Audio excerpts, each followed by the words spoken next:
Good morning guys. Gauri आवाहनाच्या दिवशी सकाळी सकाळी आईंनी गुलाबजाम करायला घेतलेले आणि मी मात्र गुलाबजाम कधी तयार होता त्याची वाट बघत बसलेले. गुलाबजाम करून झाल्यावर आम्ही गौराईंचं आगमन केलं. यावर्षी आम्ही गौराईंचे मुकुट पण नवीन आणले होते. मग आम्ही दोघींनी मिळून दोन्ही गौराईंना सजवायला सुरुवात केली.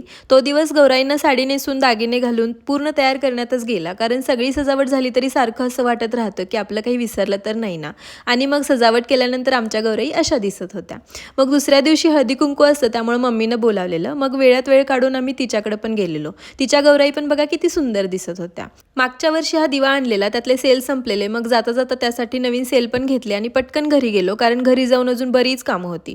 मग माझ्याकडे गुलाबांचा हार होता, त्यातली गुलाबांची फुलं अजून छान फ्रेश होती, म्हणून मी त्यांचा पण वापर डेकोरेशनसाठी केला आणि बाकीच्या फुलांच्या पाकळ्या पण मी करून घेतलेल्या. अगोदर रांगोळी आणि गौराईजवळचं फुलांचं डेकोरेशन करून घेतलं आणि मग मी माझं आवरलं. तोपर्यंत संध्याकाळ झालेली. मग मी रांगोळीमध्ये पंत्या ठेवल्या आणि हे बघा, गौराईजवळ मी असं गुलाबांच्या पाकळ्या आणि विड्याची पानं वापरून खूप छान सजावट केलेली आणि मग थोडंसं फोटोशूट केलं. भेटूया नेक्स्ट व्लॉगमध्ये.